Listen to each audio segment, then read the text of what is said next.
Good afternoon, and thank you for joining us. Before we begin, a few reminders for participants and some background on this webinar. Firstly, if you are experiencing any technical issues, please contact Sal Graven at the email address on the bottom of this slide. This webinar is being recorded, and the recordings and presentation slides will be available on NYSERDA's website at the address on this slide. All participants have been muted, and we will have time to answer your questions following the presentation. We'll do a 30-minute Q&A at the end, so please use the Q&A function to submit your questions for the speakers. Note the run of show will be 1 hour of presentations and 30 minutes of Q&A to follow. So feel free to type your questions in throughout the presentations, and we will answer them at the top of the hour.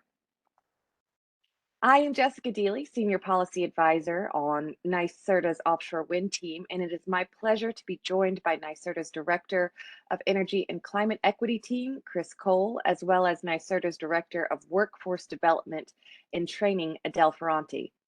If you're on this call, you are likely a resident of an environmental justice community or a historically marginalized community, and we're grateful for your time and interest. As we know, you very likely have lived experience with the effects of climate change, energy production, and air pollution, which is why we want to make sure you are kept updated and play an active part in our efforts to advance climate justice, specifically today through offshore wind initiatives. Offshore wind is just one spoke in a wheel of New York State's clean energy transition, but it stands to be an enormous game changer for our state's economy and energy future.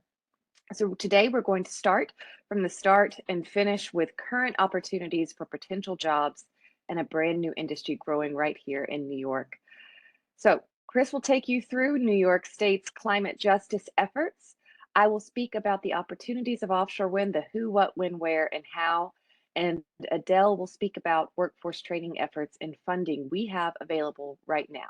So with that, I will pass the microphone over to Chris Cole. Hey, thanks, Jess. Good afternoon, everyone.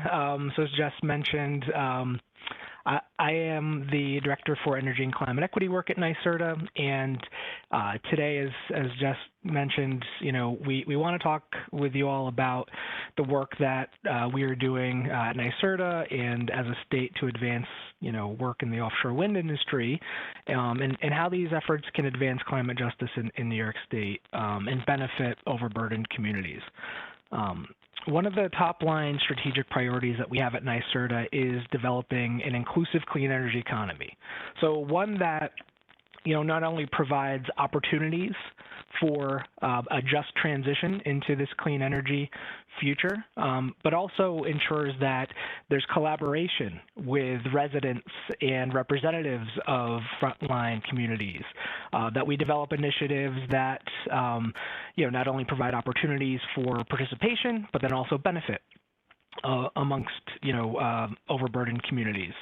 And one of the things that I'll do this afternoon in my level set is to provide a brief overview of how we are currently working to develop and also apply this approach across the initiatives that NYSERDA is responsible for.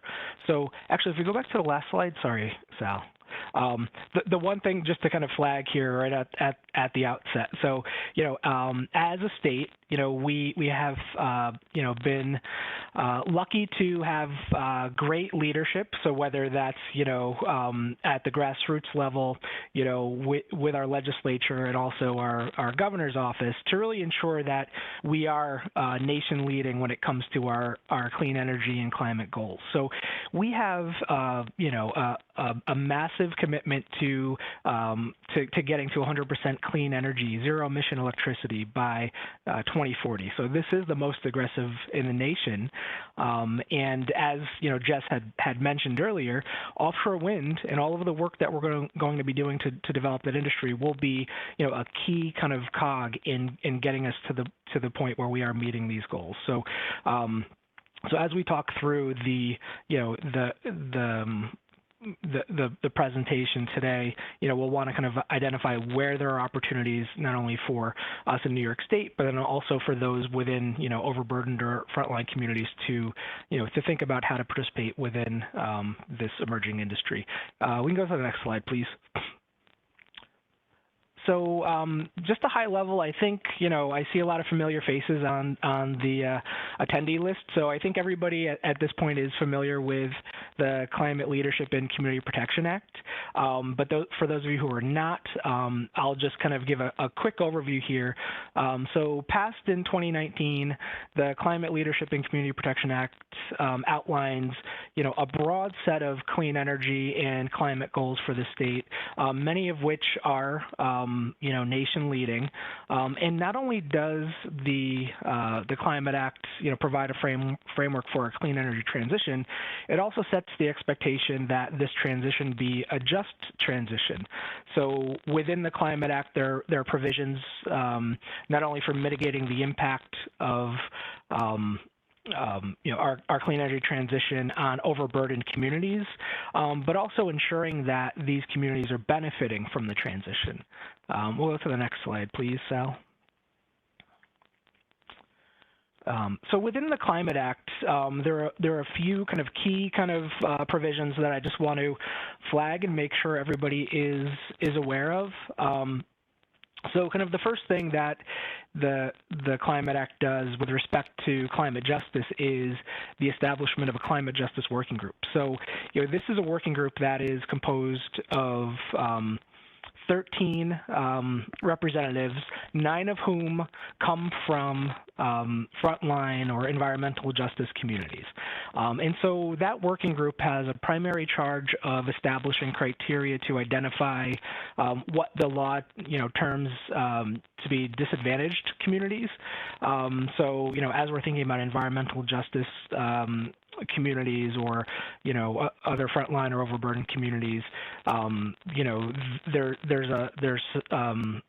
some alignment with kind of the phrasing here around disadvantaged, and we can talk a little bit more about that in a bit. But the criteria that is established to identify these disadvantaged communities are going to be used for a number of things. So not only to kind of to consider when looking at opportunities for co-pollutant, or emissions reductions, when thinking about regulatory impact statements at the Department of Environmental Conservation, but then also in the accounting of investments or benefits.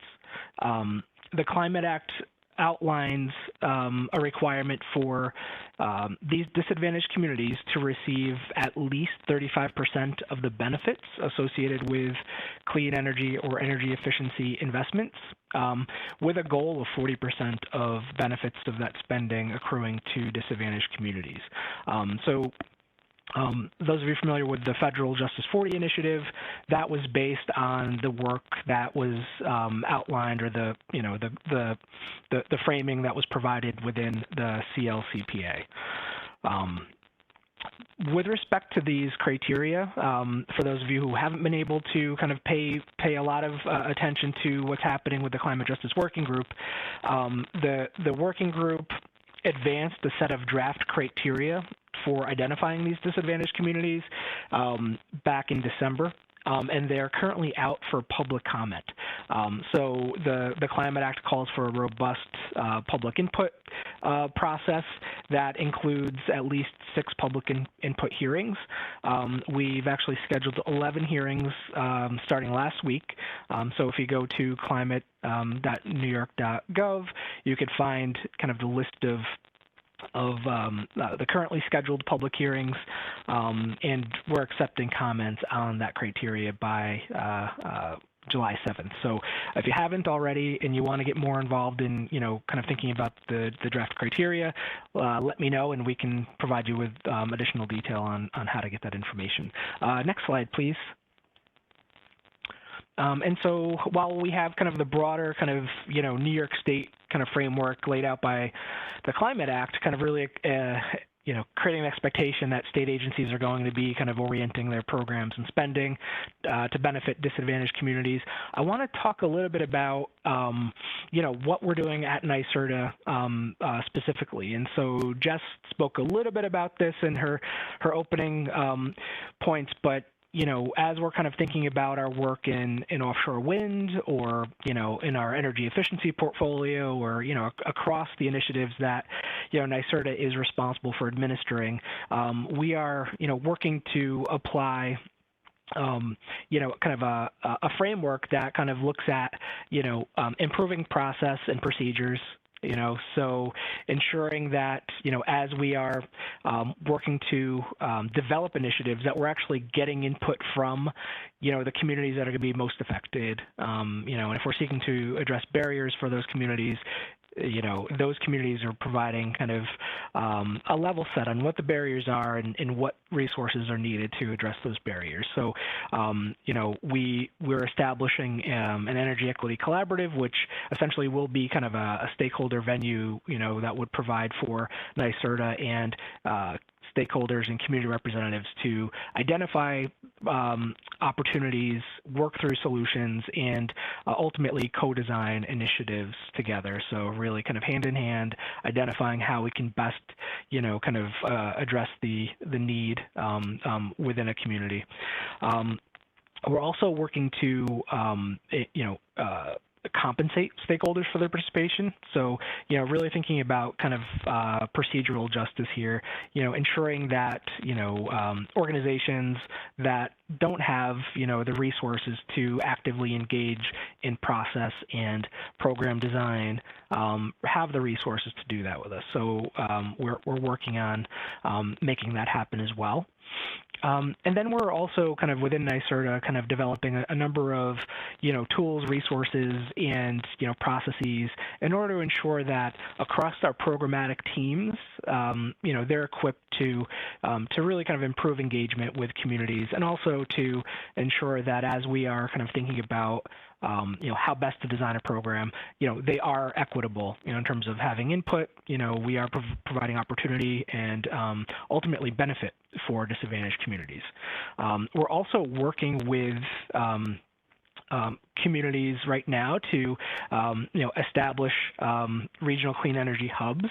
So the goal here is to, invest in developing capacity within communities to ensure that residents and other actors within a disadvantaged community have access to the programs and resources that are made available to provide energy efficiency upgrades, to improve air quality, reduce fossil fuel combustion in their communities, as well as think about workforce development and job opportunities.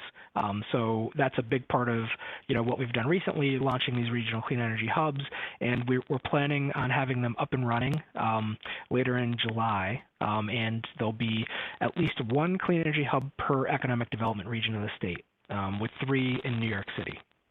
And then the last thing that I'll touch on here briefly is, kind of improving our coordination between NYSERDA and local, state, and federal partners, as well as with community partners, to ensure that we are kind of actively working to, make programs and resources, more effective, increase the impact of them, make them easier to access.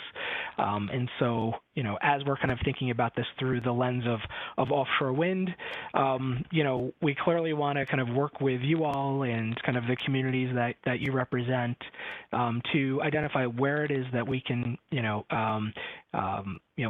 address the opportunities that might exist to kind of, participate in this, in this emerging industry, ensure that, benefits of this work are accruing to frontline and disadvantaged communities. So with that, I think I'll turn it back over to Jess, and she'll take it from here. Jess, the floor is back to you. Thanks so much, Chris, for that.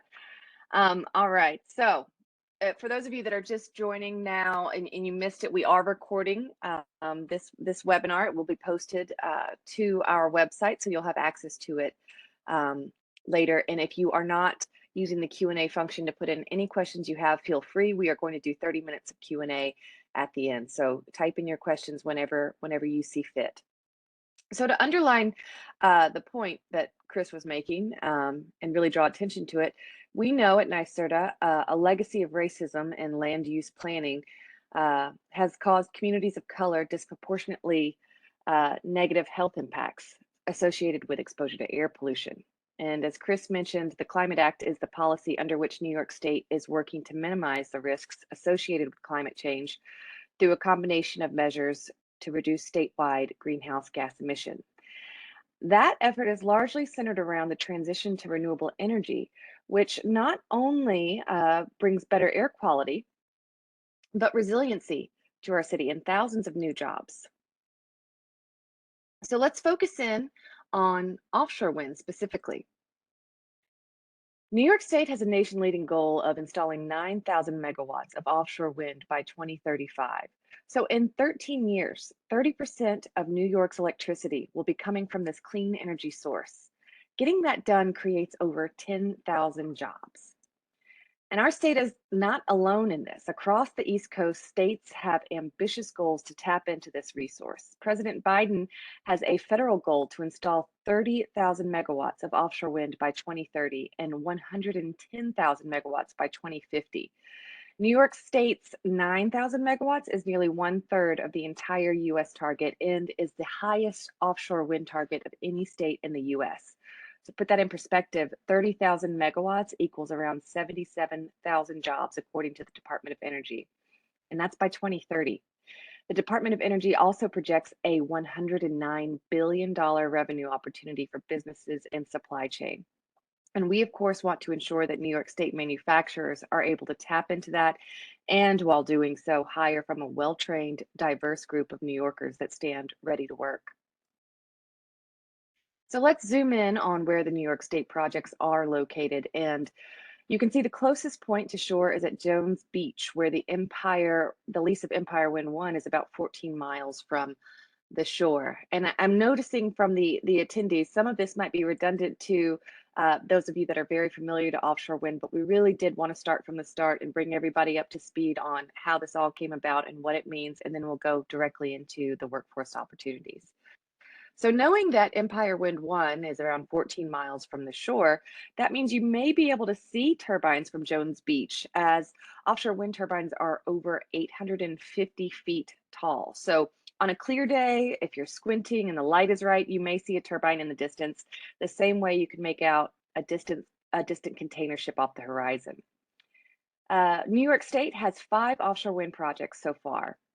This bar chart is showing that so far the state has purchased about half of our 9,000 megawatt goal. So we've agreed to buy 4,300 megawatts of offshore wind electricity, which will create more than 6,800 direct jobs. And we're only halfway to our 9,000 megawatt goal. South Fork Wind Farm, which is over 30 miles from the coast of Montauk, will begin producing power or otherwise become operational by 2023. That's next year. So when I say come online or become operational, I mean the electricity produced from these wind farms will travel via an export cable, sort of like a large extension cord, if you will, denoted here by a red dashed line, to a substation. A substation is kind of like outlets to our electricity grid. So we're plugging in the electricity directly to where we need it most in New York.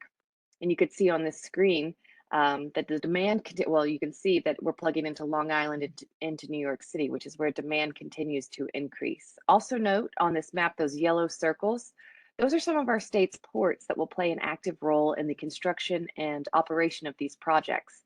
So far, we have 5 ports that again will be playing a large role in the manufacturing and development of these wind farms. And that's where many jobs will be created and workers will need to be trained.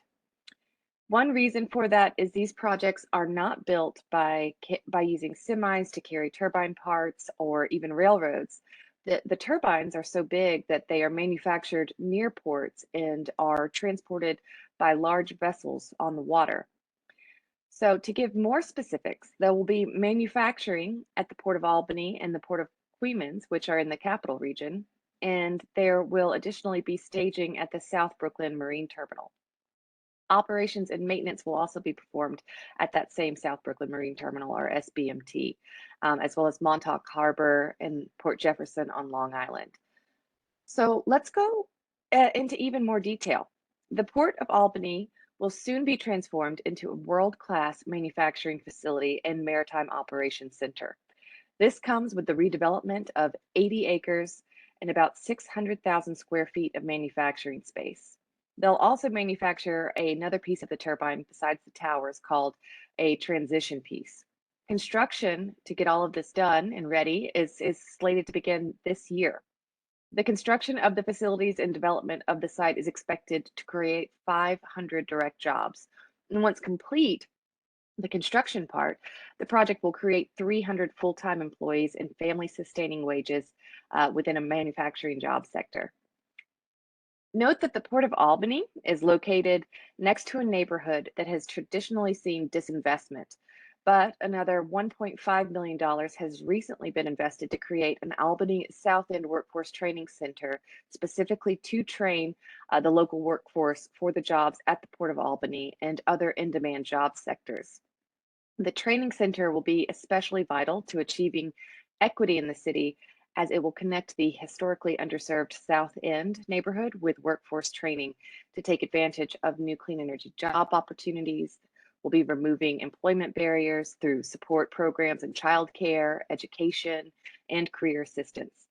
Ultimately, the company's hiring workers for this training institution, from this training institution rather, will be the manufacturing and construction companies, Marmon and Welcon and Smulders, as well as the energy developer, Equinor.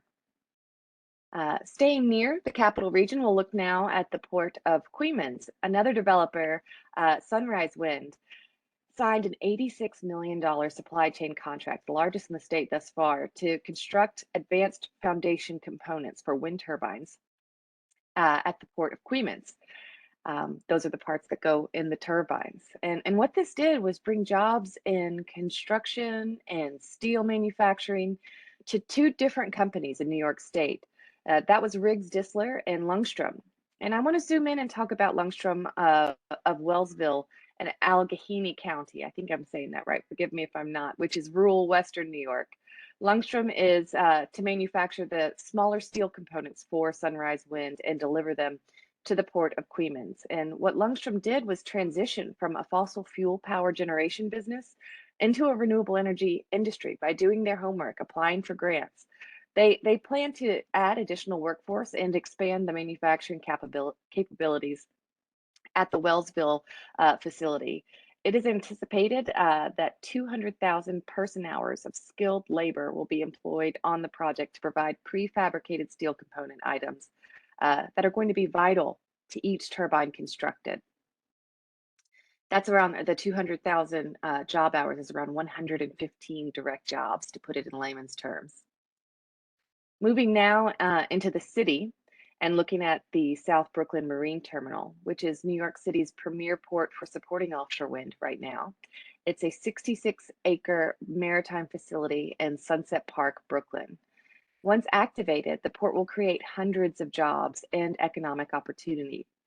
Noting that Equinor, the developer behind the Empire Wind projects, must reach a 30% minority and women-owned business, or MWBE, utilization target to meet they also must meet a 50% local hiring expectation, 40% job retention, and 30% advancement goals for the workforce as well. So Equinor's Empire Wind projects will use this port for staging, or basically where turbine parts are stored before they're sent off for construction. And the port will also serve for installation as well as operation and maintenance. So a lot going on there. There's importance to the South Brooklyn Marine Terminal for offshore wind industry, for the offshore wind industry, certainly. But we also believe that every borough in New York City can benefit and have economic benefits built in from offshore wind. And we're working to make programs and jobs accessible to all those boroughs and to the capital regions, basically to any area that could be impacted by offshore wind development, construction, or operation. So now here is a look at the overall timeline of these projects from manufacturing to operation. You'll notice at the top of the screen those pictures. That's a monopile, a piece of a turbine. Each one of those strips is manufactured specifically for the soil type. It's very precise science in steel fabrication and welding. Those are produced, obviously, they need a lot of space. These turbines are very large, as we mentioned. So that's part of the manufacturing bit. And you see Sunrise Wind already working on manufacturing their foundations, those monopiles, that steel cylinder you see there, and cable manufacturing. And then we start to see our other projects, Empire Wind 1, begin their fabrication by next year.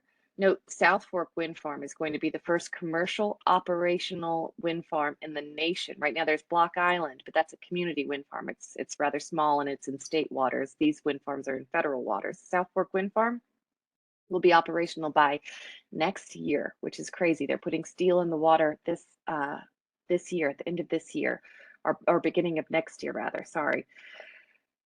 You'll notice that Sunrise Wind goes into onshore and offshore construction by 2024.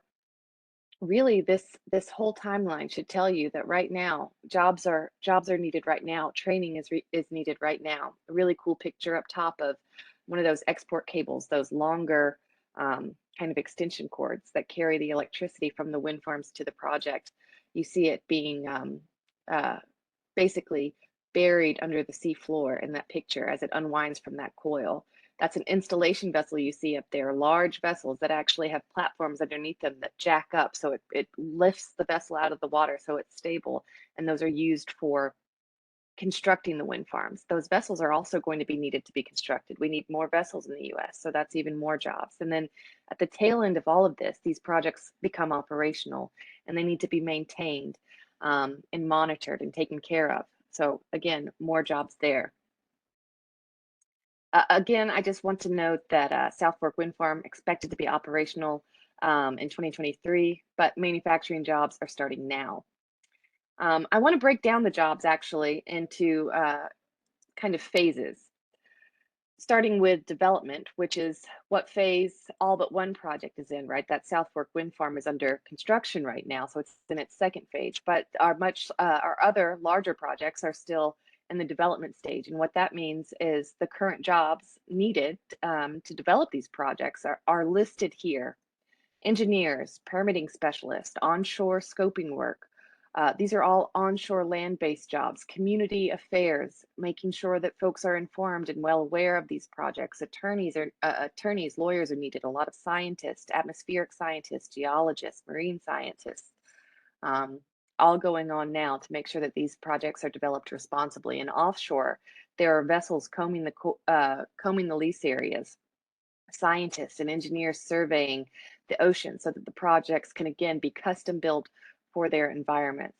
There are folks called protected species observers on those vessels, making sure that if any marine mammals, any marine wildlife is spotted, that the vessels are slowed and mitigation processes are taken into account to avoid collision or any negative effect to marine wildlife, all offshore. So that does require some sea legs there. The second phase of offshore wind jobs comes in the manufacturing and construction phases. These types of jobs onshore include folks working at the ports to manufacture equipment and get it onto the vessels that will take them to sea. Once offshore, you've got workers working on constructing the wind farm.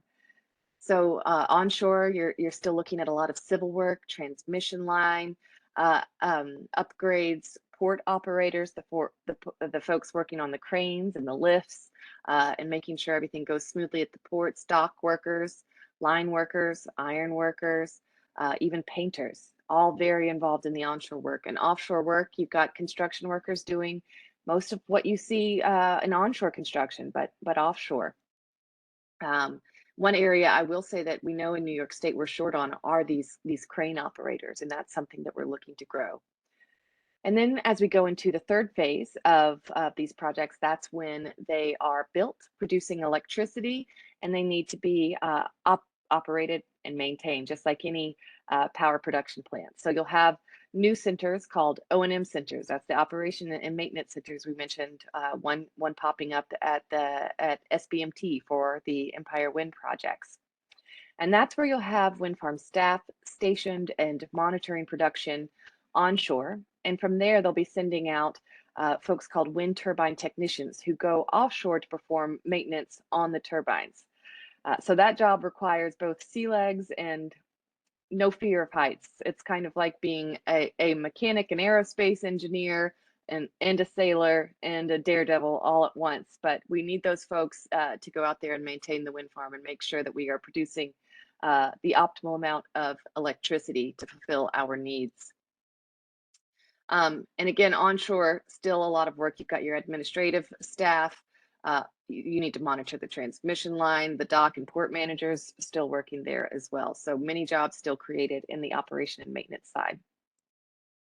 I made this table and I want you to take a good look at it, and I'll pause here. You could take a screenshot, and again, this webinar is being recorded, will be posted on our website, so you can go back to it. But these are, for the most part, the main jobs that are going to make up this entire industry. So all of the jobs, all of the opportunities, this is what's coming your way. So is there something that you see that is of interest to you? And let's talk about it. You can email me. You have people on this call that are willing to talk to you. And we want to get you ready for it, to fill these positions, because as I said, we need them now. And I also want to draw attention now. I'm going to change the slides. So if you haven't gotten your screenshot, you'll have to get it from the recording. But I also want to point that about half of the jobs needed only require a high school diploma or certification of some type. In fact, the top 10 occupations where we know as a state we need the most growth, they will require either an apprenticeship or post-secondary training or just a high school diploma. So with that, I think it makes most sense to toss the microphone over to Adele, who can talk about how to get some of those trainings for some of those positions. So over to you, Adele. Thank you, Jess, and good afternoon, everyone. Thank you for joining us. We're excited to talk about our programs, and I'm going to talk a little bit about our workforce development and training programs. I'm the director of the Workforce Development and Training Program here at NYSERDA, and happy to share this information with you. Next slide, please. So we have a budget of about $120 million at NYSERDA dedicated to clean energy workforce development and training. We are approximately halfway through that budget in terms of commitments and contracts, and still plenty of funds available. And we are focusing on training for existing workers, new workers. We train trainers. We have programs that train trainers. And our programs are really focusing on people with barriers to employment or frontline communities. And when I say we have funding for existing worker training or new worker training, it's not NYSERDA doing the training, it's training partners. We're working with the unions, community-based organizations, community colleges, trade associations, manufacturers, developers. So we support training projects that serve those audiences. And everything we fund and support is really driven by business or industry needs. We really place a lot of value in partnerships with industry, and we really want to make sure that the training is designed to meet demands for the workers and the skills that are needed that'll ultimately, of course, result in hiring. And again, most of what we do is going to result in a job, an internship, a placement into a pre-apprenticeship program or an apprenticeship program. Next slide, please. I'm just going to walk through some of the current programs that we have on the street now. And in the case of offshore wind, the first three programs I'm going to talk about, offshore wind is eligible in these programs right now. The first one is our on-the-job training program. And this is really all about getting a new worker up to full productivity as quickly as possible and as quickly as reasonable with a training plan to help them succeed at their job in the field, right on the job, where the employer or a supervisor or a mentor are working with a new employee to train them while they're employed. Our program is a wage subsidy. It's a wage subsidy of 50 to 75% of that new worker's wage, depending on the technology area, with higher incentives for minority-owned businesses, women-owned businesses, service-disabled veteran-owned businesses, and heat pump hires. And if it's someone from a frontline community or a priority population, the incentive is for 6 months as opposed to 4 months for all other hires. So again, it's a wage subsidy to help the employer bring that employee up to full productivity as quickly as possible. And the technology areas are pretty broad, and looking at HVAC, energy efficiency, building operations and maintenance, and as I mentioned, offshore wind and land-based wind are also eligible. This is a great program. We partner with the New York State Department of Labor, who runs some similar programs. Again, it's designed to help employers find new workers and train them on the job. Our average subsidy is about $8,500 per new hire. We have caps for businesses unless they're hiring from frontline communities or priority populations. And I think as of today, we're closer to 1,000 individuals hired under this program. Again, that's the on-the-job training program. Next slide, please. We're also looking at opportunities to give individuals experience in clean energy careers through internship programs. Again, this is all about making sure people are aware of the jobs, aware of the nature of the jobs, familiar with the skills that will be needed for a job. And in the case of the internship program, we are again subsidizing an intern's wage. NYSERDA share is capped at $17 per hour, but employers can and do pay more. Internships can be for up to 480 hours, so it's typically part-time for several months, or it could be full-time over the summer. Again, we're paying most of that intern's wage. Businesses apply, interns apply, they both apply. A business can come to us with an intern, or a business can come to us and ask for an intern. We have a pool usually of 600 to 1,000 interns in our database at any given time. And again, we're really trying to give people experience in clean energy careers. We've helped businesses hire over 1,000 interns to date. The really neat thing about this is if there's an intern who works out well in a clean energy job and the employer wants to keep them, they can then apply to bring them on full-time under the on-the-job training program. And while I know I mentioned the on-the-job training program subsidy is about $8,500, on average, our subsidy for interns is another $4,000 to $5,000. So combined, it could be about $13,000 in incentives for a business to bring on an intern and then bring that intern on full-time under the on-the-job training program. Next slide, please. The third program that's related to the internship and on-the-job training program I want to mention is a relatively new program, which is our Climate Justice Fellowship Program. In this program, we are really focusing on projects that will benefit frontline communities. It could be projects to build a sustainability plan for a community. It could be perhaps working with a clean energy technology installer. Businesses that are eligible could be community-based organizations, universities, municipalities. Again, I mentioned clean energy technology companies.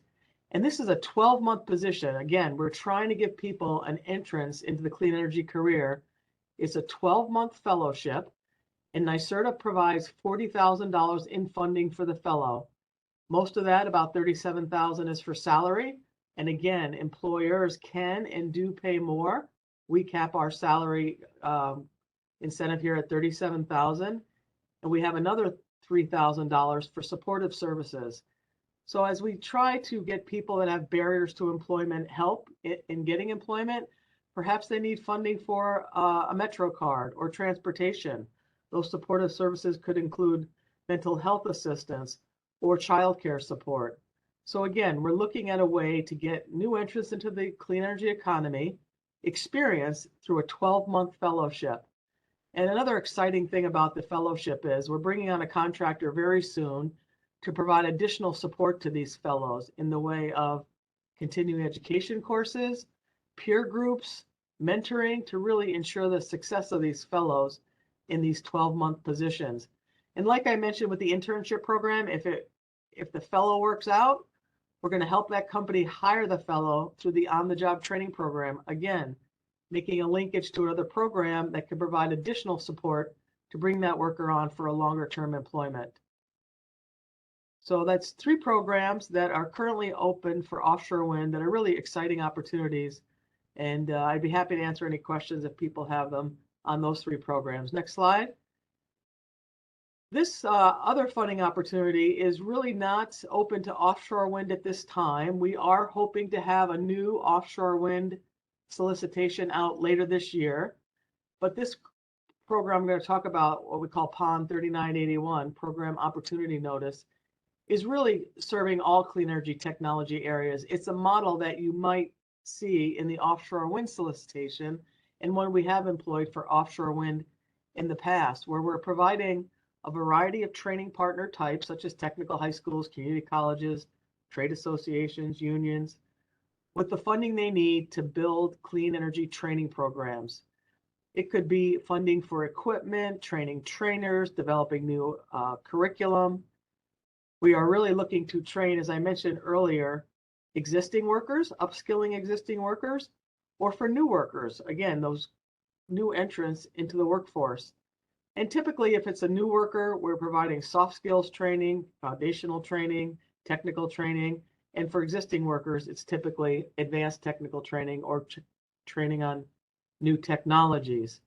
As I mentioned earlier, it's always designed to really meet an industry or business need with some sort of job placement, internship placement at the end of a training for a new worker. Projects can be up to $500,000, so significant funding, usually multiple due dates. Next slide, please. And as we think about new workers and developing career pathways, we really require that at least 50% of the trainees come from frontline communities or from priority populations, people with additional barriers to employment. Those projects, again, have to have a partnership with businesses. They may be agreeing to interview, perhaps they're going to provide an internship, or maybe they're even helping with curriculum development. And at the end of the day, we want to see those trainees placed, I mentioned this earlier, somewhere: internship, apprenticeship, advanced training, and of course the gold standard is a job. So we're showing PON 3981 here as an example of some of the opportunities we might see for offshore wind. And in fact, our first offshore wind solicitation had this same type of structure for training last year that was issued. I'm sorry, last year. Next slide. I thought it would be helpful to just show a few examples. And this is a good example of a career pathway training program focusing on new entrants into the clean energy economy.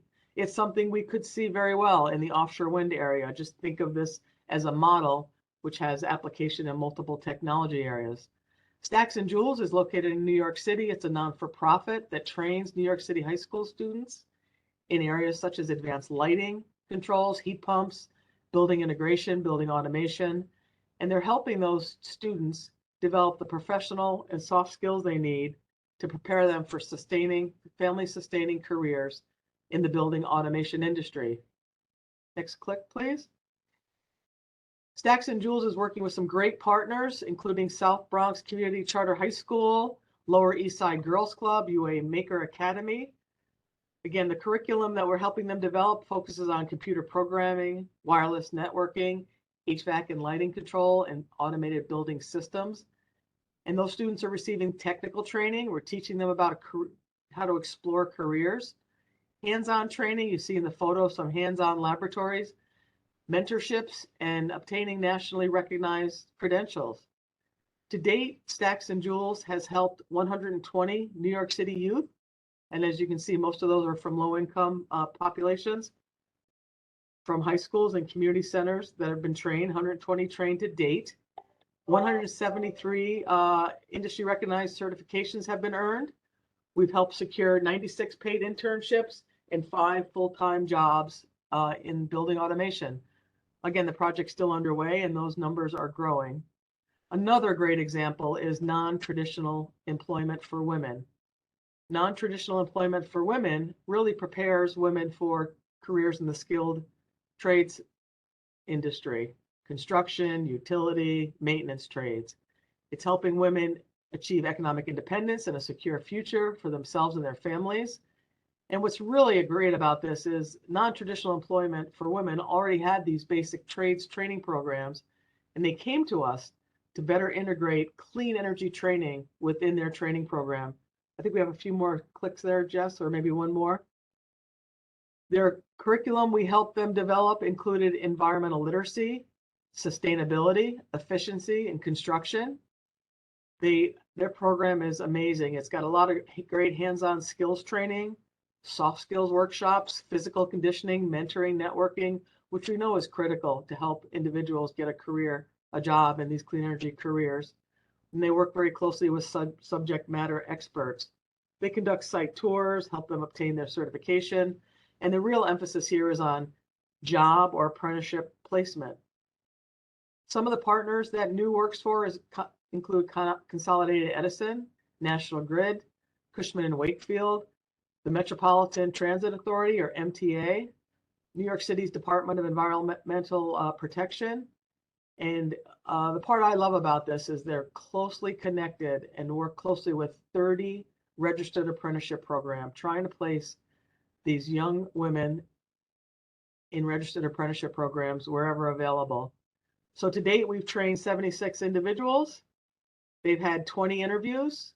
We've had internships secured, and I think the apprenticeship and full-time job placement number is up to close to 20 by now. So again, we work with these organizations over time. We know job placement takes time. Sometimes it starts with an internship, but at the end of the day, job placement is the gold standard.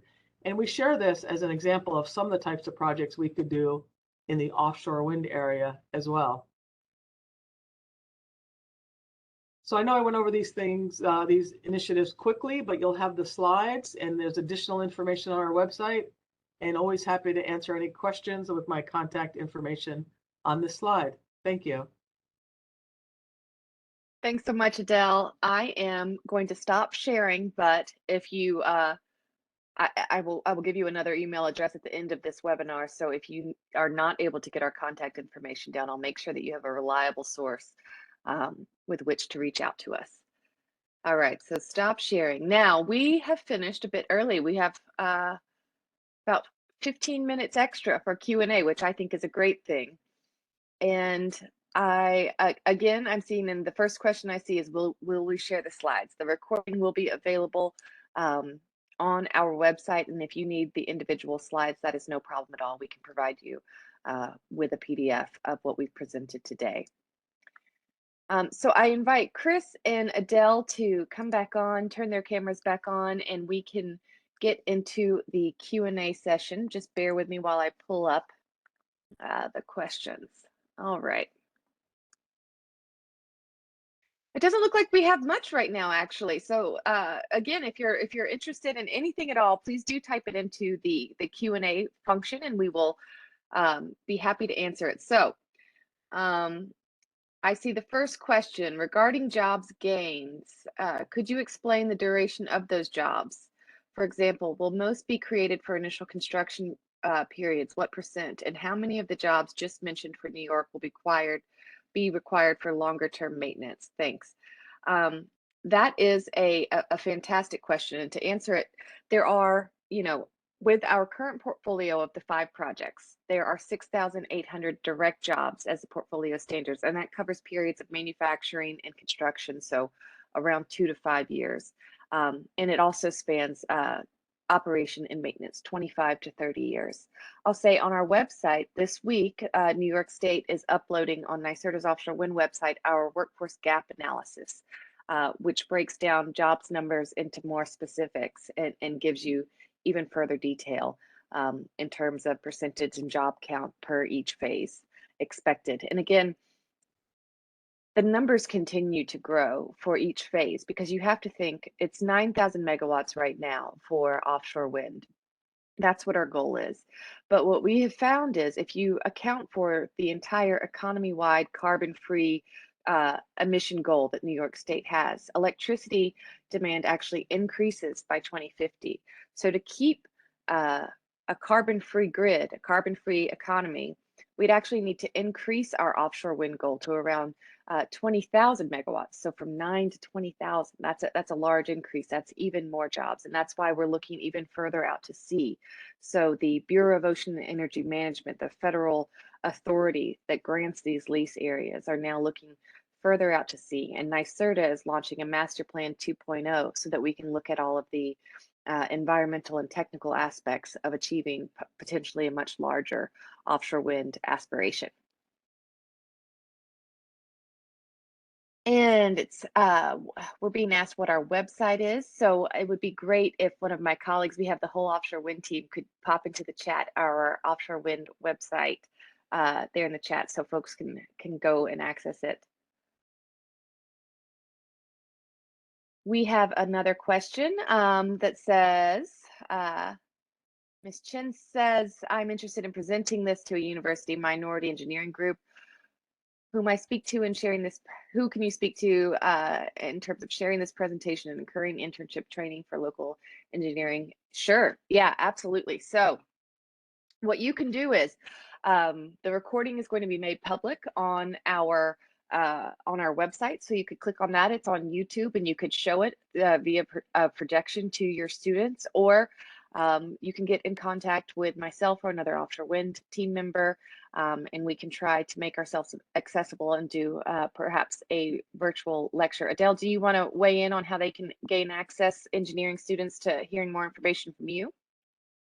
Yeah, I'd be happy to provide you with more specific information on the internship program. I could give you a couple of slides that just feature the internship program, including a flyer that compares the internship, OJT, and fellowship program. But you have my email. Please feel free to reach out. And as Jess mentioned, we'd be happy to do a webinar if you have a group of firms that are looking to bring on interns. Happy to do that. All right, looking at, we got some questions coming in now. The audience is warming up to us. Perfect. So let's see. I know, Chris, you answered this directly in the chat, but perhaps it would be great for you to answer here as well. Maybe talk a little bit about the detail on the disadvantaged communities criteria and the work that the Climate Justice Working Group is doing to hear comments from the communities. So talk a little bit about those public hearings, when they're happening, and how folks can hear more about what's been going on and take more of an active role in all of that. Sure. Yeah, could you guys hear me? Yep. Okay. So Yes. So if anyone on the webinar attending today is interested in learning more about the disadvantaged communities criteria, we did drop a link into the chat, and if you follow that link, we have posted, in collaboration with the Climate Justice Working Group and the Department of Environmental Conservation, a whole host of resources on the development of the disadvantaged communities criteria. So included there is a fact sheet that provides a brief overview of, the process that the working group undertook in the development of the criteria.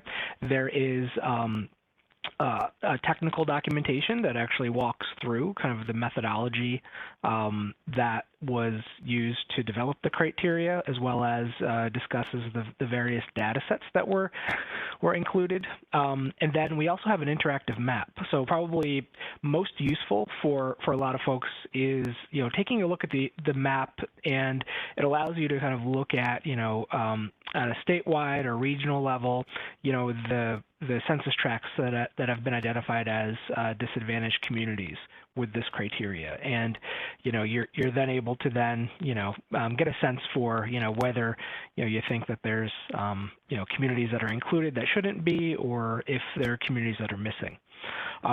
With that information, you can get involved a couple of ways. So on that web page that I dropped the link into, we have the list of scheduled public hearings. So we actually have one this afternoon at 6 p.m. in Poughkeepsie for those of you that are in the Hudson Valley. There are several, well, probably another 7 or so hearings scheduled, between, today and the end of June. So you can attend those meetings to provide your comments in person. And then if you can't attend a hearing, we also are accepting comments via email and mail. So the website that I linked to, provides the detail on how best to, provide your comments. And if you're interested in any other details, or if you have any other questions that, you can't easily answer looking at the website, I'm happy to talk about it today or offline. So feel free to send an email and we can connect on it. Thanks so much. We've got a follow-up to that, Chris, from Bob. Hi, Bob. It's great to see you. Glad you made it. And he's asking what frontline communities are we working with specifically. So maybe you could name some of the communities and areas that we've really been targeting, working with along the way. Yeah. So. And I can't tell, Bob, if you're kind of asking, about which communities were involved in the development of the criteria, or those that we work with at NYSERDA. So maybe I'll give you kind of a quick kind of overview of both. So, at NYSERDA, we obviously are interested in partnering and working with, any community-based organizations, or organizations representing residents of frontline communities, but we have had a lot of opportunity to work with the member organizations of New York Renews, NEJA, UPROSE, Push Buffalo. They're beyond those organizations. The Climate Justice Working Group includes not only members of UPROSE, NEJA, Push Buffalo, but then also organizations from the rest of the state. So the Climate Solutions Accelerator out in Rochester, as an example. Terrific. I'm going to shift back to Adele to go back into training. We're getting questions: is there funding available for community-based groups who offer clean energy worker training? And I know you hit on those, Adele. So maybe just one more time, listing the funding available for community-based groups who offer clean energy worker training. Yeah, PON 3981, the one I mentioned last, is a good program that is open to community-based organizations, as is fellowship or the internship program, and potentially the OJT program. So I would say almost all of them, depending on the type of job, the nature of the job. Yeah, and then one more time, where can applicants go to apply? Applicants can go to our website to find the Yeah. various ponds to apply. Is that the question? I'm sorry.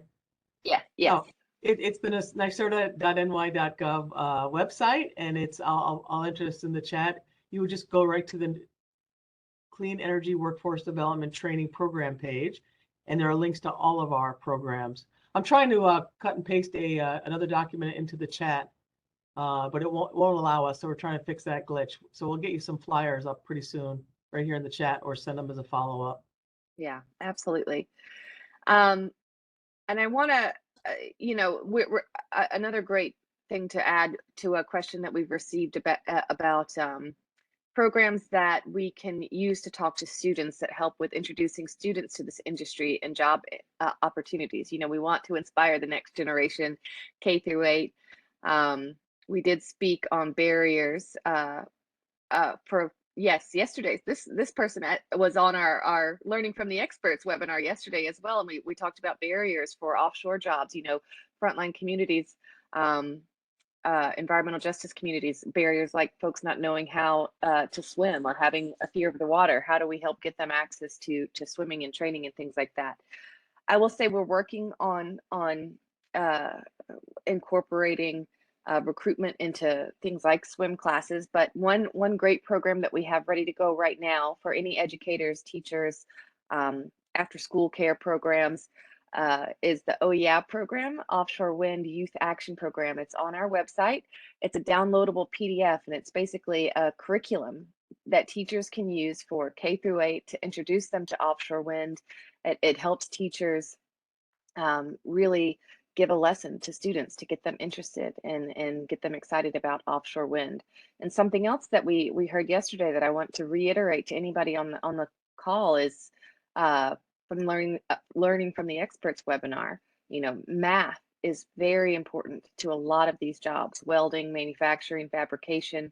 The ability to do simple math equations can be quite a barrier for some. So we're working on getting schools to ramp that up and applying specific lectures that will be helpful to training for jobs in the offshore wind space. So again, it's OWYA,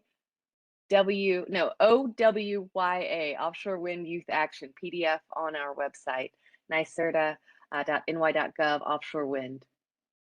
And Adele, you know, maybe we can talk a little bit more about the Offshore Wind Training Institution. If you want to start, and I can fill in any holes there about what the Offshore Wind Training Institution is. The schools involved are being asked, you know, how are we working with community colleges? So talking a little bit about how the Offshore Wind Training Institution came about and where it is now. Yeah, I'll start, Jess, and you help me out with I will. details I leave out. So the Offshore Wind Training Institute came about from a State of the State message several years ago, where the governor's office provided funding and support to develop an offshore wind training institute that was going to be co-administered by SUNY Stony Brook and Farmingdale State University in partnership with NYSERDA. And the goal there is really to work together, SUNY and NYSERDA, with partners across the industry, with labor, to try to figure out what the workforce training needs are to support the offshore wind industry. Since the Offshore Wind Training Institute was formed, and Jess can jump in here, additional funding partners came to New York with lots of great funding for offshore wind training. Developers, CUNY, I think there's even additional SUNY funds that were brought to the table. And again, we're all trying to figure out where the gaps are, what the skills needs are, where the skills needs are over time, thinking back to Jess's timeline in terms of training for construction jobs versus operations and maintenance jobs versus some of the folks that will be supporting the supply chain throughout the ports, as we talked about earlier. So the Offshore Wind Training Institute kicked off its first offshore wind training solicitation that was sponsored by NYSERDA. I think it was about 2 years ago. We have 2 projects funded to date. Those projects are just getting underway. We're looking at the next solicitations that SUNY and NYSERDA will coordinate on and issue by the end of this year. There's a total of $20 million dedicated to the Offshore Wind Training Institute from SUNY and NYSERDA. And again, we're trying to figure out how best to partner with the other private entities and other state organizations that are funding offshore wind training as well. Jess, what did I leave out? You did a great job. I think, you know, we want to talk about the award winners for our first solicitation associated with the offshore wind, and those were community college. So Hudson Valley Community College and LaGuardia Community College are going to support early training and skills development, especially with a target for residents of disadvantaged communities and our priority populations, including veterans, individuals with disabilities, low-income individuals, homeless individuals, and single parents. And you know, we're targeting folks both in the capital region and New York City. I am pulling up, just so you have a little bit more information on LaGuardia Community College. They're doing some wind technician work there. The folks that, again, are going to be working offshore to maintain the wind farms. LaGuardia Community College has partnered with Siemens Gamesa. So in the wind industry as a whole, there are really 3 main manufacturers that make these turbines that are the top of the market, and that's Siemens Gamesa, Vestas, and General Electric, GE. And so any of those 3 folks are going to be vital in getting all of the turbines that we're going to need to achieve the nationwide offshore wind goal. And at LaGuardia Community College, again, Siemens Gamesa has come in to build an inclusive offshore wind workforce that's going to ensure a robust local talent pipeline for construction, repair, maintenance of offshore facilities in the New York City metro area. And so again, that's 50 low-income individuals from the Brooklyn, Queens waterfront area are targeted to be trained. And at Hudson Valley Community College, they're looking to offer welding and fabrication, as well as assembly education and training and certificate programs aimed, and they're partnering, excuse me, with regional manufacturers to build turbine components and provide a skilled workforce pipeline of welders and fabricators. So they're looking to train 75 individuals there, including 65 from areas that meet the criteria of a disadvantaged communities in our priority populations. They're also offering construction certificates and doing college courses, curriculum courses for advanced manufacturing technology and electric construction and engineering and mechanical engineering. We know New York State colleges have a really strong engineering background. So some of the training that needs to be done for these jobs is going into college curriculum and making new courses specifically for offshore wind engineering. Yeah, thanks, Jess. The other thing I wanted to mention in general, we've worked with a lot of community colleges in a variety of clean energy technology training over the years. And the exciting thing about the community college programs that we've supported and we see and we're excited about is some of them are working directly with high schools to provide those high school students with a few years of college training as part of their high school education. We saw that with Ballston Spa High School, for example. Those community colleges have professional development courses that are non-credit bearing for people in the community that are looking to expand their technical skills. They, of course, offer credit courses, one-year degree programs, certificate programs, two-year degree programs, and in some cases with a great way to matriculate to a four-year training program. So the community colleges for us have been a great way to support high school students through professional development, through credit courses. So we're very excited about that. And some of the unions, community colleges work very closely with the unions to develop training for the unions as well. So they've been an important partner to us. Yeah, thanks, Adele. We've got another question coming in. Let's see. Are there MWBE SDVOB utilization goals for all of the funding opportunities you mentioned today? So Adele, I know that there are specific benefits that go above and beyond for MWBE and SDVOB, so maybe you could touch on that. Yeah, like I know NYSERDA has its own goals in this area as a procurement entity when we procure services. But in terms of our workforce development and training programs, we've placed a priority to help these targeted groups. And in fact, most of our programs have higher incentives or easier submission requirements or a lower threshold to get into the program in terms of number of employees. If you're an MWBE or service disabled veteran-owned businesses, if people hire veterans, we have a higher incentive. As Jess mentioned, they're considered a priority population for us. And as I mentioned in the OJT program, if a business hires someone from a targeted population, their incentive is for a longer period in the on-the-job training program. So we don't have specific goals in each of the training programs, but it's a very high priority for us, and we really have tried to push the envelope here with higher incentives and different criteria for these targeted groups. Hope that answers your question. Thanks, Adele. And Chris, we've got a question saying that this individual did not see a public hearing meeting for the Capital Region Albany area. They're wondering, did they miss it? Will there be other opportunities? Yep, so you didn't miss it. It's actually scheduled with the North Country hearing. So June 21st at noon, the hearing will take place, and it'll be a virtual hearing.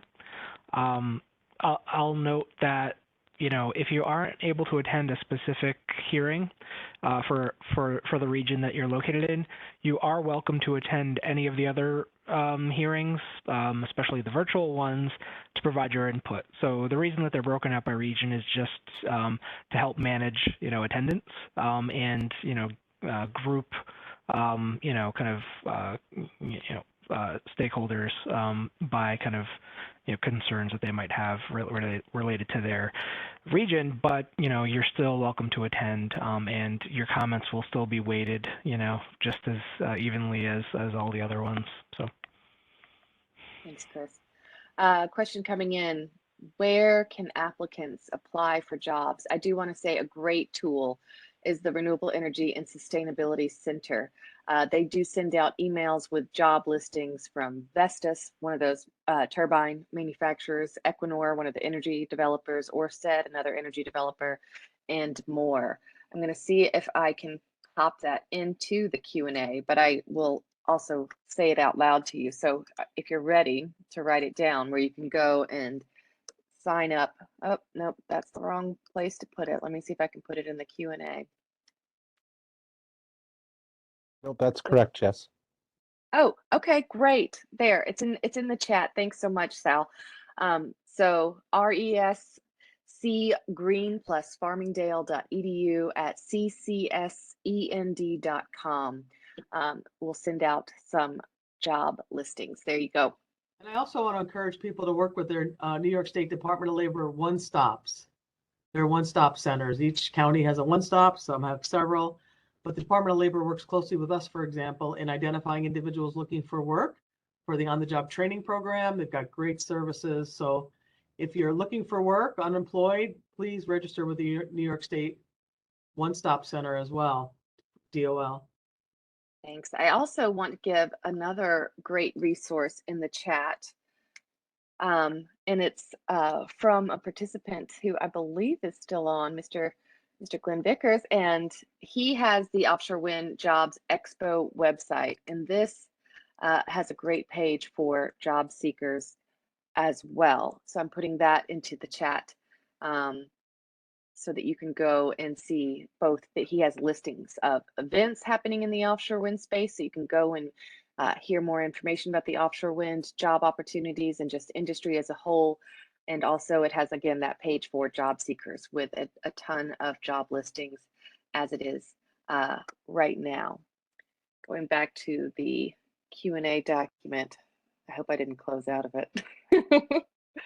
All right, there it is, found it. Okay. What steps have been taken to ensure the initiatives and curriculum that have been developed is culturally fluent and relevant?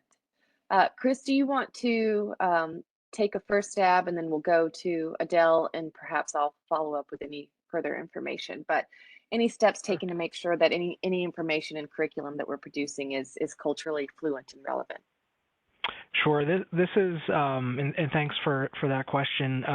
This is an area where, at NYSERDA and I'd say across state agencies, we are, we are looking to vastly improve upon, the level of, cultural fluency that we've been able to incorporate in documents and initiatives, in the past. So, kind of one of the things at NYSERDA that we are working on right now is, bringing in translation services for, multiple dialects, and ensuring that we are kind of, providing resources in, as many languages as we can. But I'll talk a little bit about what we're doing in the community as well. So in establishing the regional clean energy hubs that I mentioned previously, we're working with those organizations to essentially, kind of provide a bridge, to NYSERDA and our programs, our resources, and create a feedback loop so we can hear kind of residents feedback and input on a more regular basis. As part of that, we are expecting that these hubs that we stand up will be also kind of working with us to identify where the gaps are with respect to our ability to reach multiple cultures, and so not only in program development but also in like our communications. So there's a lot of work that we're focusing on that right now. But specifically to workforce, Adele, I don't know if you want to weigh in there. Yeah, thanks, Chris. So we're relying on the expertise of Chris's team to guide us where we need to add additional requirements or guidance or guardrails, if you will, in our programs. But we have funded training in Spanish in the past. That was just based on demand. We are willing and able to fund training in any language. And it really, again, it's based on the needs of the community, the employer. We're looking at technical competencies as well as soft skills, community skills. So our programs will fund any and all of that that's demonstrated to be of demand for that particular region, job, employer. So again, we work closely with Chris's group, and they're giving us guidance on some of these areas that we're learning information about every day. Thanks. Perfect. Another question I can take on is there a database of where these trainings and internships are happening? And I'm happy to say that NYSERDA is developing a website right now that should be developed in its first phase, ready for folks to use by the end of this summer. And it's going to have an interactive map, so you can see the geographic diversity of all the training institutions, who's doing what, and what skills you can access there, what funding are available. So really, we want it to be a one-stop shop for all the training institutions and opportunities, as well as how much funding is on the table for assistance, for scholarships. And again, late summer, we'll keep that updated and make sure that everybody that received an invite for this particular webinar is well aware when that website hits the street. And the Workforce Development Institute, or WDI, has a Future Skills Exchange. It's a platform for organizations across the state to really enter all their training. It's not just clean energy training, it's all training. The platform is under development. It's been under development for a while. I think there's already some amazing training in that database. So I'll look for a link here, but it's the Workforce Development Institute's Future Skills Exchange platform. Perfect. And I do want to go ahead and offer my personal email in the chat for folks that did not get to see that slide because I went over it quite quickly. So that is in the chat for you if you have any questions about offshore wind or workforce training opportunities. You can feel free to write out directly to me and I will forward it to the right person or answer you directly. So it looks like we have answered all the questions in the chat. If you have any other ones that have not been put in, let's see. We've got one that says, "Could you provide the link in the chats if possible?" Adele, thanks again in advance. I think going back. I have it here, Jess. I'm just going to have to throw it into Teams and ask someone to help me out here. It still can't enter it. Perfect. All right. I'll wrap us up now while you're doing that. Again, thank you for joining us. A reminder that the webinar recording and presentation slides will be available at nyserda.ny.gov/offshore wind well, actually just go to the offshore wind website and they'll be available for you there, or just email me and we will send the link to you directly as it gets posted up on YouTube. You can register for future webinars like our Learning from the Experts webinar and hear more information, even show it to students if they're interested, through our events page at wind.ny.gov. And if you have any future requests for information, for talks, for assistance, please feel free to email us at my direct email, or the entire offshore wind team is available at offshorewind@nyserda.ny.gov. I want to say a sincere thank you to Adele and Chris for taking the time to join us, and especially to those in attendance. We truly appreciate your time and interest, and this is for you. We want you to be a part of this industry and be well informed of the opportunities. So we look forward to hearing from you and working with you and collaborating with you and seeing this industry grow together. Thanks so much, everybody.